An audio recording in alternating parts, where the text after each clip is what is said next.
Здравствуйте! В эфире информационный выпуск Амшевшара. И сегодня в выпуске.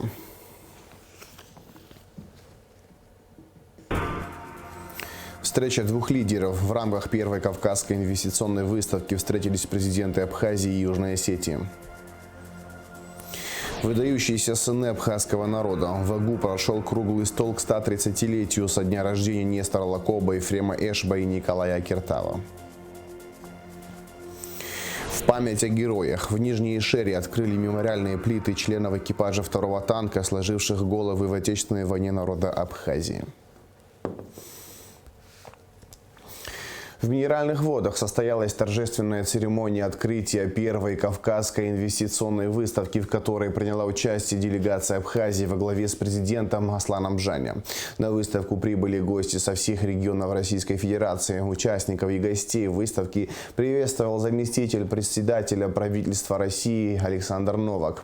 Он отметил масштабность мероприятия, в котором задействованы все заинтересованные стороны, и выразил уверенность в том, что Кавказская инвестиционная выставка придаст новый импульс для привлечения инвестиций в Ставропольский край.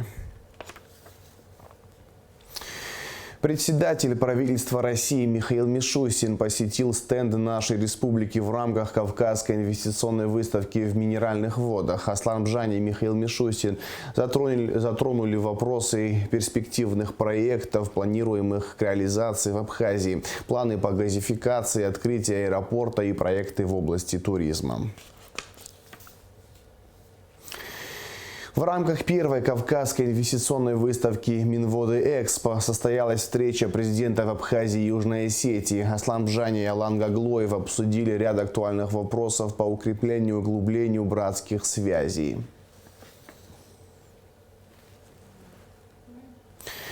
Аслан Джане также встретился с вице-премьером правительства Российской Федерации Александром Новаком. Стороны обсудили вопросы развития электроэнергетического комплекса Абхазии, реконструкцию Сухумского международного аэропорта, а также ряд других актуальных вопросов. Во встрече участвовали вице-премьер, министр экономики Кристина Узган и министр экономики Российской Федерации Максим Решетников. С 30 мая по 2 июня в Абхазии пройдут Дни культуры Южной Осетии, сообщает пресс-служба Минкульта. Торжественное открытие состоится 31 мая в Абхазском драмтеатре показом спектакля Юго-Осетинского государственного драматического театра имени Хитагурова «Черная бурка» по мотивам одноименной притчи осетинского драматурга Геора Хугаева. 1 июня на сцене Абхазской филармонии выступит ансамбль «Симд», который в этом году отмечает 85-летие со дня присвоения ему звания государственного ансамбля Республики Южная Осетия. Очередной гуманитарный конвой МЧС Абхазии отправился из Сухума в Луганск, сообщает пресс-служба ведомства. Абхазские спасатели во главе с министром Львом Квицине доставят в ЛНР продукты питания, бутилированную воду и одежду. Груз собран как рядовыми гражданами страны, так и юридическими лицами. Сумма начислений таможенных платежей в апреле составила 281,8 миллиона рублей или 113%. В сравнении с показателями предыдущего года объем начислений увеличился на 23,7 миллиона, сообщается на сайте ГТК. По итогам 4 месяцев этого года таможенными органами начислено 887,8 миллиона рублей, что больше на 58,6 миллиона рублей по сравнению с аналогичным периодом прошлого года. Контрольный показатель по таможенным платежам выполнен на 109%. В этом году исполняется 130 лет со дня рождения абхазских партийных и государственных деятелей Нестора Лакоба и Ефрема Эшба, а в декабре следующего года исполнится 130 лет со дня рождения Николая Акиртава. К юбилею людей, сыгравших большую роль в становлении абхазского государства, в Агу состоялся круглый стол, посвященный деятельности выдающихся сынов абхазского народа. Репортаж Гугуцы Вардания. Оба Ефрем Эшба, Николая Кертава. Эти имена навсегда связаны с борьбой за независимое существование Абхазии. Все трое ровесники. На их долю пришелся сложный период в истории Апсны. Трудные времена рождают сильных людей. Было отмечено за круглым столом, посвященным памяти великих сынов абхазского народа. Очень многие исследователи говорят о том, что Николай Кертава как бы в тени остается, вместе с тем. Он был очень настойчивый, упрямый, упертый, когда касалось проблем и судьбы Абхазии. Ну, о том, что Ефрем Эшба и Нестор Лакоба являются, все эти три человека являются основателями, являются лидерами, являются и после установления советской власти на ноги становление Абхазии происходило именно под их руководством. Для того, чтобы этот материал собрать, чем я руководствовалась? Я не историк. Я не сижу в архивах. Для меня самая главная цель была собрать все, что издано и напечатано о наших лидерах. Политические портреты о видных государственных деятелях Далила Пилия собирают по крупицам, деталям, фразам, предложениям, интервью. Сильные, мудрые и образованные. У каждого из них было свое мнение, и нередко возникали противоречия. Эти противоречия, которые между ними возникали, они были вокруг Абхазии и во благо Абхазии. И поэтому я считаю это закономерностью.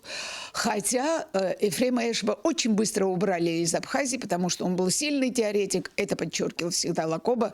Когда касались какие-то политические моменты об Абхазии, он всегда говорил, это Ефрем Эшба. Но когда касались какие-то проблемы сугубо государственного характера, касающиеся абхазского народа, Ефрем Эшба всегда говорил, это прерогатива Нестора Лакоба.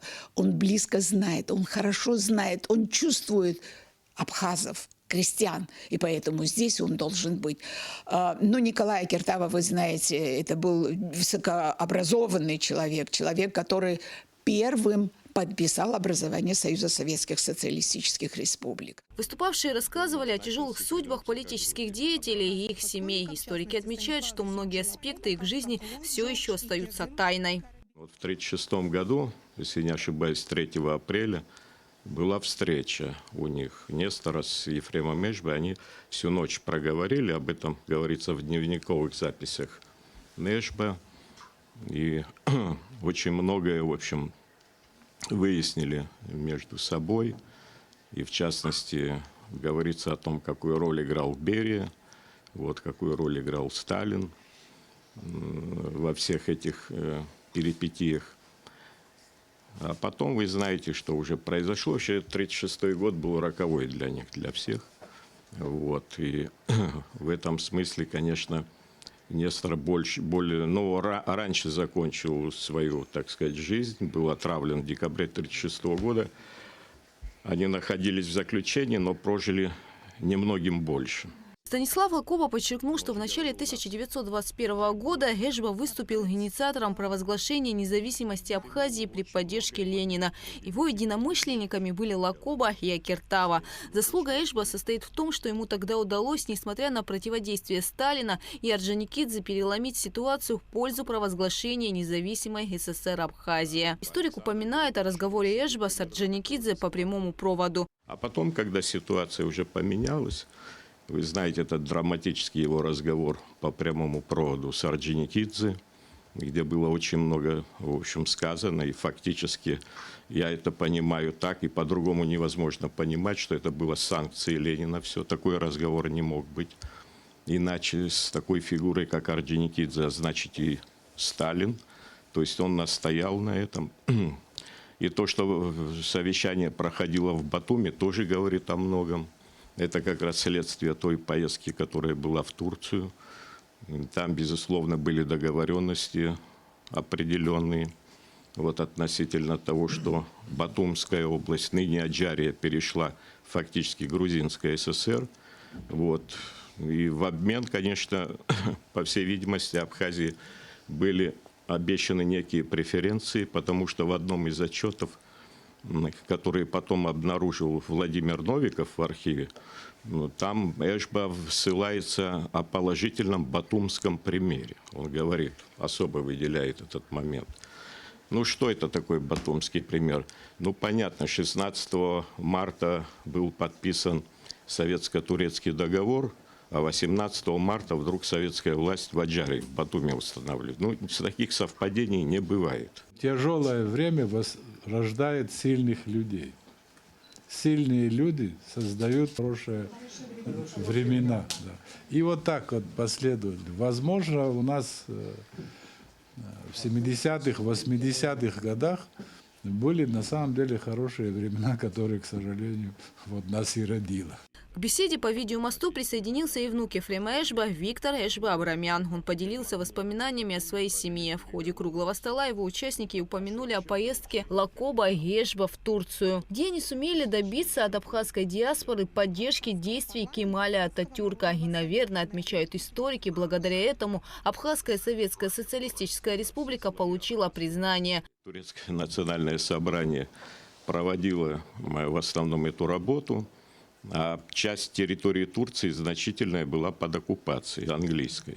И вот в этой зоне неофициально работал фактически Нестор Лакоба со своей группой. Вот ни в одном документе вы не встретите, что его там встречали абхазцы, что там. То есть они не давали эти материалы туда в центр, понимаете, чтобы не навлечь беду на этих людей. Ну и достаточно сказать, что даже сын Нестора, когда родился, он его называл Рауф, это не просто так.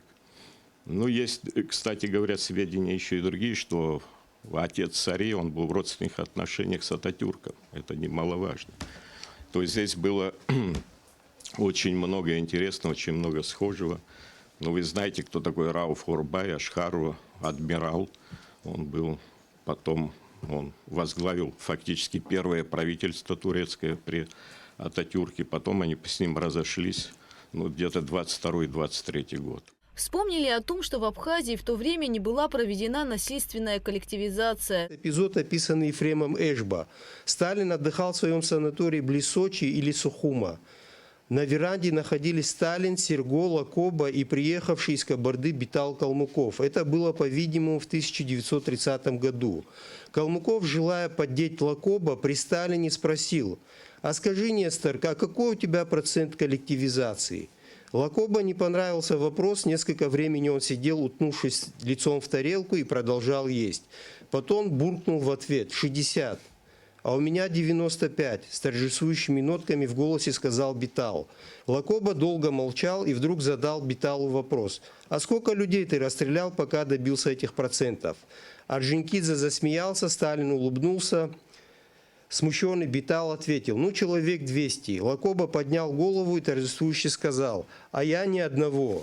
Любимцы народа, патриоты, пострадавшие от сталинско-бериевского режима, Ефрем Эшба, Нестор Лакоба и Николай Кертава. О личностях этих выдающихся людей можно говорить бесконечно. И, как отмечают историки, многое из того периода в истории Абхазии еще предстоит изучить. Гугут Савардания, Камила Джопуа, Абхазское телевидение. В поселке Птыщха села Нижняя Ишера открыли мемориальные плиты членов экипажа второго танка, сложивших головы в войне народа Абхазии. 29 апреля 1993 года трое танкистов Александр Пачули, Астамур Матуа и Тимур Саканья попали под обстрел грузинских диверсантов и погибли. Долгие годы их боевые товарищи во главе с командиром экипажа Романом Герия мечтали воздвигнуть на этом месте мемориал. И, наконец, спустя 30 лет мечте суждено было сбыться. На церемонии открытия состоялся митинг и возложение цветов. Мероприятие объединило бойцов бронетанкового батальона, родных и близких погибших. Танк, который базировался здесь под номером 02, экипаж во главе командира Рома Герия. Они работали с этого места. Работали, это означает, что стреляли на ту сторону, поражали цели очень часто и вызывали раздражение у нашего противника. Ребята передохнуть спускались сюда, и вот здесь диверсионная группа их ожидала.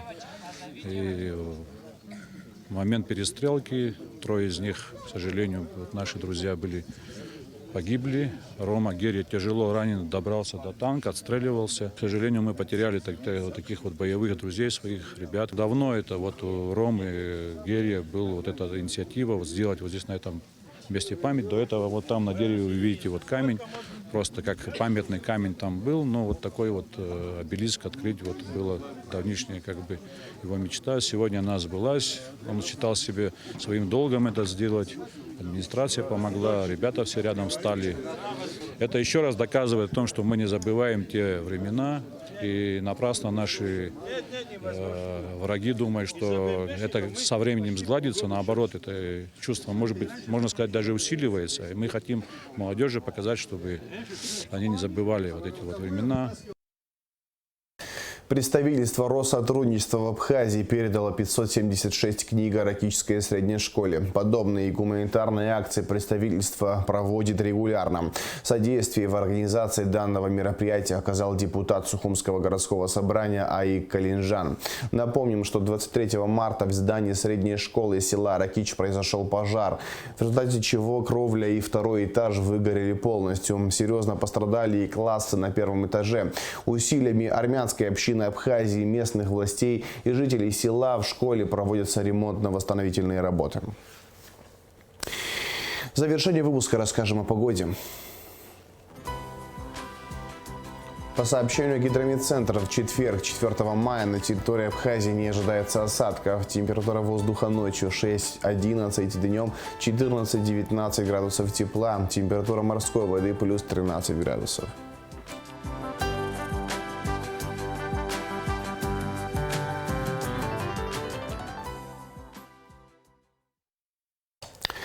На этом информационный выпуск Камчев-Шара подошел к концу. Всего хорошего. До свидания.